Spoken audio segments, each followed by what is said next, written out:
Assalamu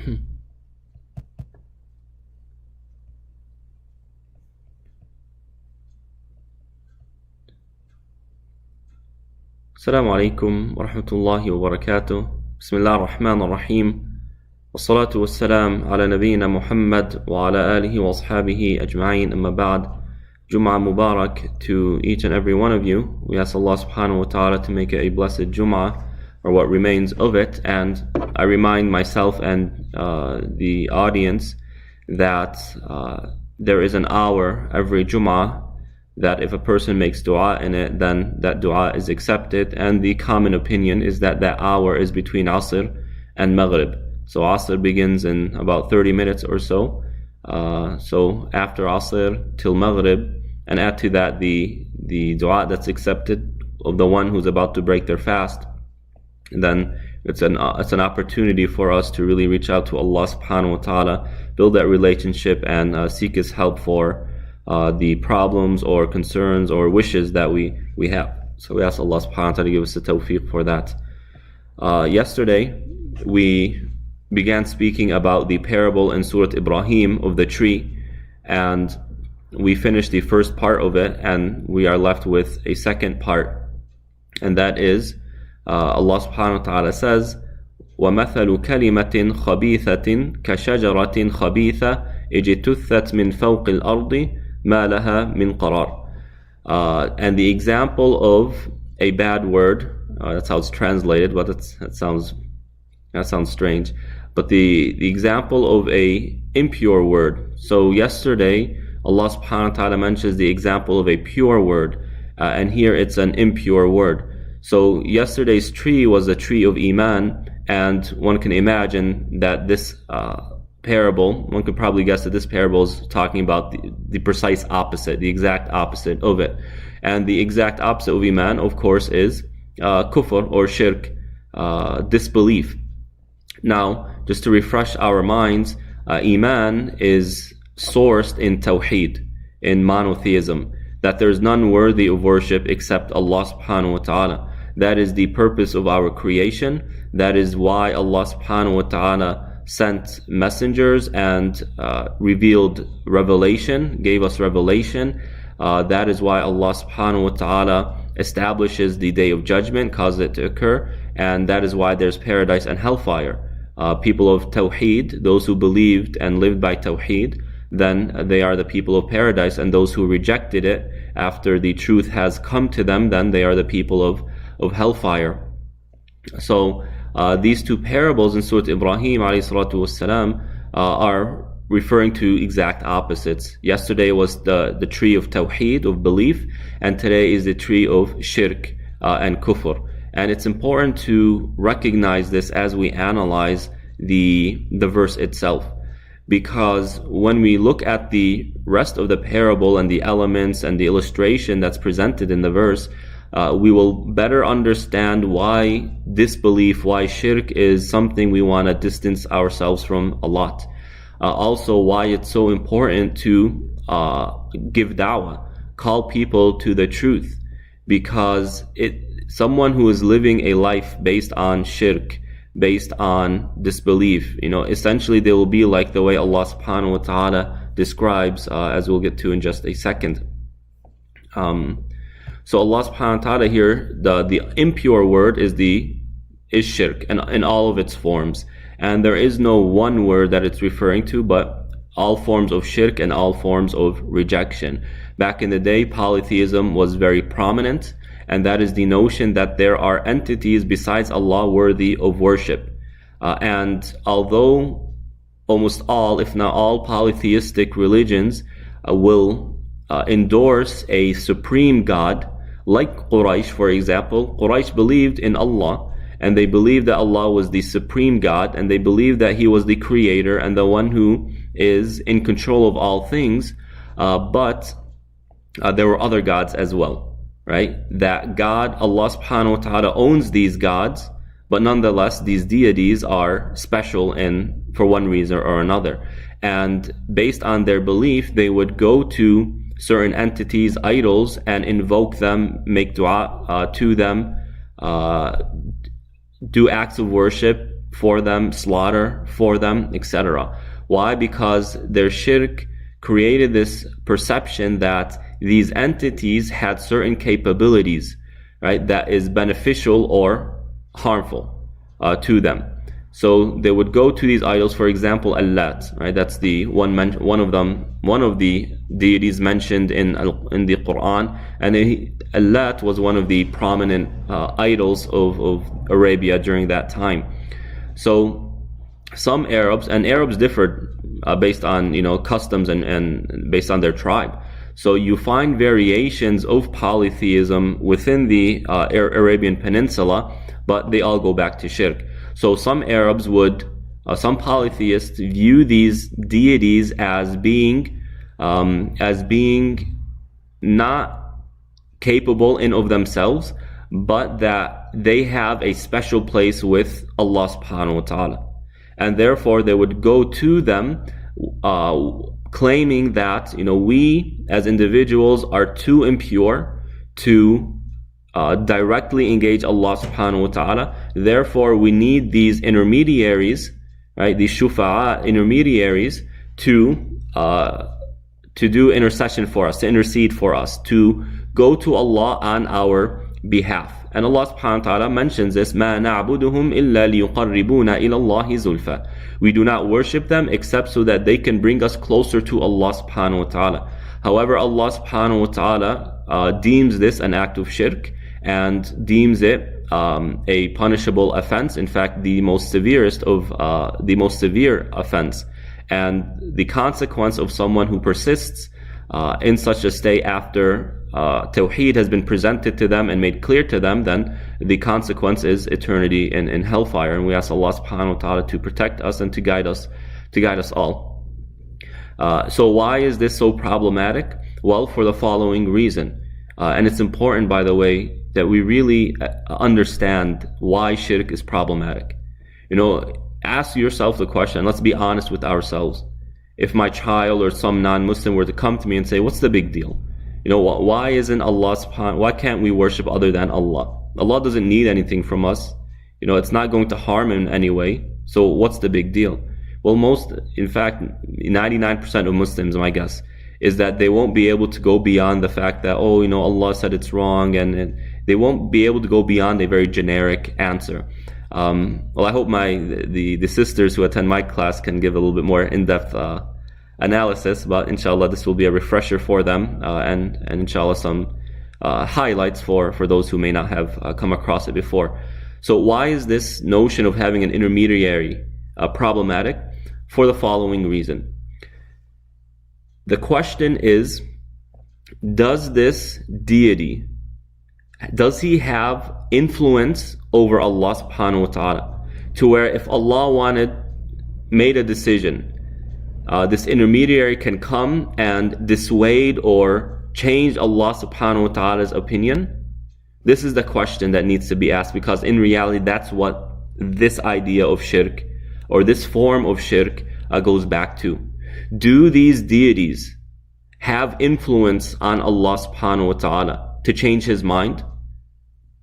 And obviously as Muslims we say no, not at all. Then what's the point? Then what's the point of these deities in the first place? If they cannot do anything in front of Allah subhanahu wa ta'ala, if they cannot influence Allah subhanahu wa ta'ala, then why go to them in the first place? They're not going to bring you closer to Allah subhanahu wa ta'ala. Now, if these polytheists say, yeah, well, they could influence Allah, then there is the shirk. There is the problem.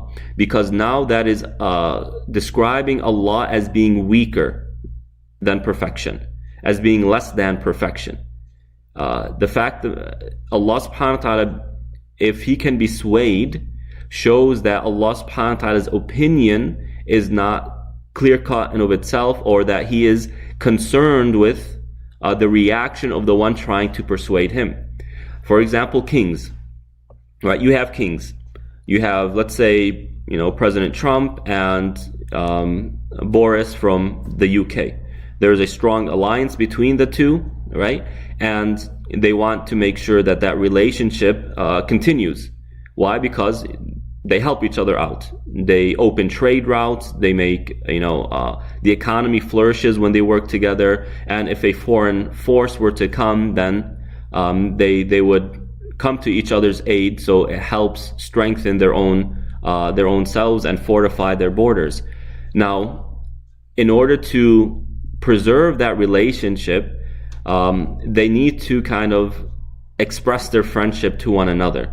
So if, let's say, Boris were to go to Trump and say, hey, Trump, there is a citizen of mine in your country and he's having some problems, can you go and help him out? Now, forget whether his craziness or not, just get the idea here. Trump will say, yeah, of course I will do it, right? Why? Because he wants to keep that relationship flourishing. Why? Because he is in need of that relationship. That's one possibility. So Trump answers the request of Boris because he wants to make sure, because he needs Boris as an ally. Another possibility is that, well, I'm afraid of Boris's his reaction if I don't answer his request. So Trump might not want to do it, or might not see why he needs to do it, but he's going to do it because, well, I don't want him to have a negative reaction. Maybe the press over there will portray me in a negative manner or whatever. So what you see in both of these, there's a weakness here. And that's why when someone comes and intercedes, when Boris comes and intercedes on behalf of his citizen to Trump, well, Trump is now in a state of weakness because, well, he needs Boris, right? Or because, Boris is a good talker. Oh, wow, you convinced me. So this is very, very problematic, and that's why it's shirk. Another way shirk occurs is to say that these intermediaries are informing Allah subhanahu wa ta'ala on things that He doesn't know about. So you have a government, and the government has the head of the state, and then the head of the state designates ministers and cabinets. Right, you have the Congress and the representatives, and you need these 1,000+ people in order to run the country. Why? Because the president cannot do it by himself, and therefore he needs these other individuals to take care of part of the country and inform him when there's something going on there, because the head of the state does not know everything that is going on. So these pagans, these polytheists who say, oh, we worship these deities, well, a question can be posed to them. Well, why? Are they relaying a message from you to Allah, and Allah doesn't know about that message, so He needs these intermediaries to kind of go back and forth and let Him know what's going on earth? So when we make dua, we as Muslims believe that it reaches Allah subhanahu wa ta'ala instantaneously. That there is no need for going to the masjid or going to the sheikh and saying, oh sheikh, I come to ask for a dua. Oh, can you tell Allah this and that? Right? It's simply not part of our religion. So why? Because we believe Allah knows all things, and therefore we don't need these intermediaries. So claiming that Allah subhanahu wa ta'ala, that there are deities, well, this is a problem now. Does Allah need this intermediary to inform Him as to what's going on earth? Or that certain people have requests? And again, Allah subhanahu wa ta'ala does mention this in the Quran. أَمْ تُنَبِّئُونَهُ بِمَا لَا يَعْلَمُ فِي الْأَرْضِ أَمْ بِظَاهِرٍ مِنَ الْقَوْلِ. Are you informing them, or are they informing Allah subhanahu wa ta'ala what is being said on earth, or what's occurring on earth, and what people are saying? So that's a second possibility. A third possibility is that, no, Allah knows what's going on, but He's unable to manage everything by Himself. So like the head of the state, He needs intermediaries to kind of carry out His tasks, right? Because Allah is not competent enough, or does not have the capabilities or the resources to do it all by Himself. And obviously this is problematic. So this is the idea of shirk, and where it comes from and what it goes back to. So when Allah subhanahu wa ta'ala, going back to the parable, saying that it's an impure word, it is impure because it makes a claim that is impure, that Allah subhanahu wa ta'ala is anything less than perfect, right? And that is problematic, and that's what makes it impure. It's so impure that, as Allah subhanahu wa ta'ala describes, those who claim that Allah has taken a child or had a child. What does Allah subhanahu wa ta'ala say in Surah Maryam? How does He describe it? تكاد السماوات يتفطرن منه وتنشق الأرض وتخر الجبال هدا أن دعوا للرحمن ولدا. Allah subhanahu wa ta'ala says that it's as if the universe, I'm just going to paraphrase here, the universe is falling apart or is going to fall apart because of what they said. Why is that? What does that mean? To be concise, this universe was created for the purpose of worshipping Allah subhanahu wa ta'ala. وَمَا خَلَقْتُ الْجِنَّ وَالْإِنسِ إِلَّا لِيَعْبُدُونَ. I have not created humans or the jinn except to worship Him subhanahu wa ta'ala. And likewise Allah says, Allahu alladhi khalaqa sab'a samawatin wa min al-ardi mithlahunna yatanazzalu al-amru baynahun lita'lamu anna Allah ala kulli shay'in qadir wa anna Allah qad ahata bi kulli shay'in ilma. And I'm going to paraphrase the verse here as well. Essentially Allah subhanahu wa ta'ala is saying is that He created the seven heavens and the seven layers of the earth in order for you to know Him, meaning to worship Him subhanahu wa ta'ala. So when someone comes with the antithesis, right, it's that which is antithetical to the notion or to the theology of Tawheed, in which the entire universe was built on and around and is being held up by, right? It's as if they are shaking the foundations of existence itself. That's why it's an impure word. And to go push that a little bit further, it's impure because when it enters the heart, when a person begins to live by the principles and the morals and the ethics and the tenets of shirk, it causes impurities to enter the heart, to where it affects a person's behavior. How so? كَشَجَرَةٍ خَبِيثَةٍ, like an impure tree. Now, in the Arabic language, tree is a little bit broader, more general than in the English language. A tree we know as something we know what a tree is. But in the Arabic language, it can refer to something beyond what has a trunk and that goes vertically and has branches, right? The common interpretation of what tree this is referring to, like the previous parable was referring to the palm tree, this is referring to a watermelon looking plant, right? It's not watermelon, it looks like a watermelon from the outside, but it's a lot smaller, and its roots are actually above the ground and they're very thin, and it's an edible fruit, but it has a very bad smell and it leaves behind a very bad taste and bad breath, like garlic, right? This is what it's referring to. So it's impure in that it leaves that bad smell. Likewise, when a person adheres to the principles of shirk, right, they have that ugliness to them, that strange behavior, that bad behavior. And we could still see this today. When you look at societies that are very influenced by polytheistic creed, right, let's just say India, and let's pick on India because they are oppressing Muslims, they do very strange things. I mean, they worship very strange things. Not just the cow. They worship human body parts, like the most private of parts, right? And they have rituals where they bathe together and they eat things that are disgusting, right? That's contrary to monotheistic societies like the Western world that thrives or is built on Christian principles, right? You don't see these behaviors. Why? Because although there are very problematic tenets in Christianity and Judaism according to Islam, there's still the remnants of Tawheed and prophethood and revelation. There's still that remnants there, and they benefit from it to an extent. But these polytheistic religions that don't go back to a clear source of revelation, yes, the Hindu religion does have a book, but it's not a clear source of revelation where it came from. It's shrouded in mystery. You can make arguments that it seems like it comes from a prophet because there are remnants of Tawheed and monotheism, but really it's not as clear as the Bible and the Torah. So these strange behaviors come about. Look at China, for example, right? They're not a they're not really a religion. They're a communist movement.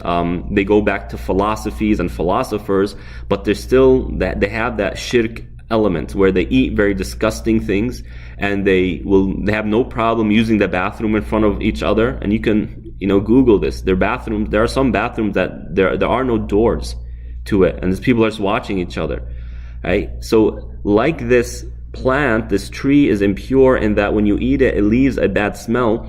Shirk does the same thing. When shirk enters a person's heart, it manifests itself in this bad manner, this stinky manner. And Quraysh, for example, they would circumambulate the Kaaba naked, under the claim that our clothes have impurities on it because we sinned while wearing these clothes. So we're going to walk around naked. And you had people walking around naked, right? A very strange behavior. Also, they made the claim that, they eat dead meat, meat that is dead, carcasses. They would eat it. And then their argument was, is that Allah is the one who killed it, so it's better than what we kill with our own hands. A very stupid argument. And they would eat a carcass that who knows how long it's been dead, and how many germs and how much bacteria is on it, right? And just very strange practices. This is the manifestation of shirk. So like the previous example shows the manifestation of Tawheed and how it's constantly providing its fruits year round, and fruits are nutritious and good for the individual. Allah subhanahu wa ta'ala shows the opposite end of that when the theology is poor and bad, the theology of shirk, and how it has a very negative manifestation. اجتثت من فوق الأرض. The roots are above the ground. And when you look at the picture of this plant, I don't know it in English. In Arabic, it's hanzala. It's hanzal. I'm sorry, not hanzala. Hanzala is a name. Hanzal. Again, it looks like a small watermelon. I don't know what it's called in English, but maybe if I have it, I can post it or give you the name, maybe next parable tomorrow. But the roots are above, right, the ground, and they're very thin to where a child can literally take the fruit and pull it out of the ground with all ease. And likewise, this is the situation of someone who doesn't have theology, pure theology, firmly established in the heart. It can just be pulled out and taken away, right? And that's because it's so baseless, and there is no history behind it. There is no evidences to support the claim itself. And Allah subhanahu wa ta'ala says this a few times in the Quran. سنلقي في قلوب الذين كفروا الرعب بما أشركوا بالله ما لم ينزل به سلطانا. Allah subhanahu wa ta'ala says that they associate partners with Him, and there's no evidence to support this, right? When these people claim that there are deities besides Allah, right? What is their evidence for that? Have these deities come to you and said, we are deities, worship us? Do you have revelation or documentation from Allah subhanahu wa ta'ala that says that there are deities besides Him? Does the universe suggest that it is being controlled and managed by other than Allah subhanahu wa ta'ala, other than one God, right? Have prophets come, have individuals come and said and made this claim? No, prophets who claim to represent God come and said that, hey, there are gods, other gods worthy of worship besides Allah, and this is the evidence for it. So when our prophets came, they came and they made the claim and they provided the evidence to back it up, whether it's revelation or what we call miracles, right? That which complicates or cannot be scientifically explained. What evidence do you have? So when you look in the Quran and you find the discussions that occur between prophets and their people, right? In the end, the response of the people, the polytheist, is we just found our forefathers doing this, right? Like Allah subhanahu wa ta'ala says, قال أولو جئتكم بأهدى مما وجدتم عليه آباءكم قالوا إنا بما أرسلتم به كافرون. They would say, we are doing this, we are worshiping these deities because, it's part of our customs, part of our tradition. We found our parents and our ancestors doing this, and we're going to continue to do it. But when the Prophet comes and says, what if I show you something better than it? right? Will you then follow? They said, no, we disbelieve in what you say, before even getting the proof. So it all goes back, shirk all goes back to tradition being passed down from generation to generation. There are no evidences to support it. And something that is baseless can easily be ripped apart. An argument that is baseless, that is not supported by evidence, right? That is not supported by documentation, does not have credibility, right? Is an argument that just you toss it in the trash can. It has no worth, it has no value, and it can easily be debunked, right? Let's just go back to Trump, for example, President Trump. He makes a lot of claims, and they're baseless claims. And you see the media saying this is all fake, this is all, what he's saying is a lie, right? And you have the experts come in and say this is all incorrect, that research suggests other things, research shows other things. He made a claim that someone said this when in reality they didn't say that. You find that what he says is easily tossed out the window. Now, people believing it or not, that's a different story, right? But the fact of the matter is, when a baseless claim is made, it's very easy to debunk it. Likewise, because shirk is baseless, it has no ground, it has no roots, it has no true history, authentic history, right, that supports its validity. What you find is that it's like this impure plant in which its roots are above, and it can easily be uprooted, right? It can be ripped apart, and that's simply what you find that continues to go away, to continue. Is that the name of the plant? Colloquians? I don't even know how to say it, but I'll put it in the chat. It's in the YouTube chat, and I'll put it in the Facebook chat right now. That's what it is. Let me look it up.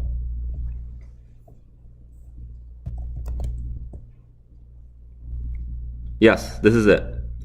So you can just copy paste it from the chat window and look it up. I mean, it's good to have the image of that. You can see how the plant is, the roots are above the ground, and they're thin, it can easily be ripped out. That is what shirk is. I remember seeing this when I would travel in Saudi Arabia with my teacher. We would go by land, and we would stop and kind of walk around the open land, and I came across this. I thought it was a watermelon at first, so I wanted to rip it and eat it, right? And then they told me it's not watermelon, it's something else, and it's it has a bad taste and it's bitter. Allah Ta'ala alam. So Jazakallah khair, Khaltu Wafa, for providing us with that. Right? So that's what shirk is. Now, as we continue these parables, we'll have a few more parables that address shirk and its reality, and inshallah we can go into more details as to the problems and the problems of shirk, and how to debunk it, and how to logically disprove it. And the Quran mentions all of this, so please do continue to join us, inshallah. And we ask Allah subhanahu wa ta'ala to allow these two parables in Surah Ibrahim, Oh, just before that, there's one more thing that I need to point out. Allah subhanahu wa ta'ala then concludes the verse by saying, مَا لَهَا مِنْ قَرَارٍ. It has no stability, right? If a wind comes, it can be uprooted. If an animal comes, it can be uprooted. Right? There's no stability there. And what you find is that people who live a life based on this theology, right, they don't have that stability, in that their desires get the best of them always, right? They're being played around with their desires. Also, the being failed by their deities, right? When time is tough and they need their gods to help them, they go, and what they find is no answer. Now, if they call out to Allah, they might find an answer. But when they call out to their false deities, then they're not going to find an answer. So they're constantly doubting, is this real? Is this true? Right? And you find people, of certain theologies who, just doubt it. They're doubting it. And the only explanation they can give is, well, you just have to have faith. You have to believe that this is true because this is what, the book says, or something like that. There is no stability, and therefore they're constantly being bombarded with their own self-doubts. They're being bombarded by the negativities that come with shirk. So there is no stability, and they don't feel that, and therefore it manifests itself in emotional distress or psychological distress problems.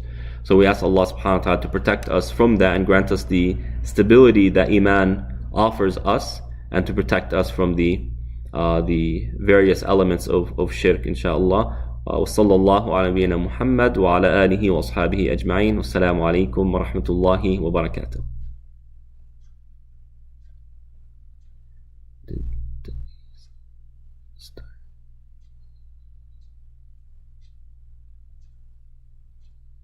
What is taweez? Ta'weez? Maybe? Start on the 7th. Before or after? Does anybody know? So I'm not familiar with this ta'weez or ta'weez. So if you can clarify what it is, maybe it's specific, something that you find in your ethnic culture that might not be in Arab culture or might have a different name.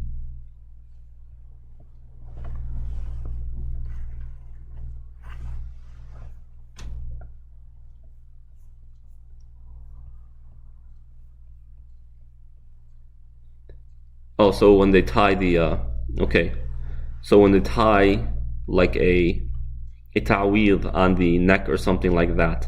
So this issue, if the ta'weez that's being tied on the neck is something that goes back to the Quran or to Allah subhanahu wa ta'ala, then that's fine. But if it has elements of strange wording, something that doesn't have to do with Quran or the prophetic words, then this is problematic. I wouldn't say it started in the time of the 7th Khalifa. This has been a practice even pre-Islam. So you have in one hadith, one of the companions was suffering from some sort of eye condition, and what they did was someone suggested that they tie a ta'weez around their neck, and it had polytheistic wordings and stuff like that, and she did it, and then that went away. Her eye condition went away. So one of the other companions who had more knowledge and more firmness in Iman said, "What is this?" He ripped it off her neck. It might have been her husband or a brother, something like that. And she explained to him, "Well, I had some eye problem. I couldn't stop blinking, and it was hurting me. When I wore this, it stopped." And the person said that the shaitan was poking you in your eye to kind of deceive you into doing this. So when you put it on, he stopped doing it. And then he taught her the ta'weez, what to say in Islam. So this is a practice that was before Islam, and you can find remnants throughout Islamic history, maybe through Jahili or Arab tribes or certain tribes that aren't well versed. They didn't have access to the scholars, and they were continuing traditions that they found before Islam came to them. So that's probably the history behind the ta'weez.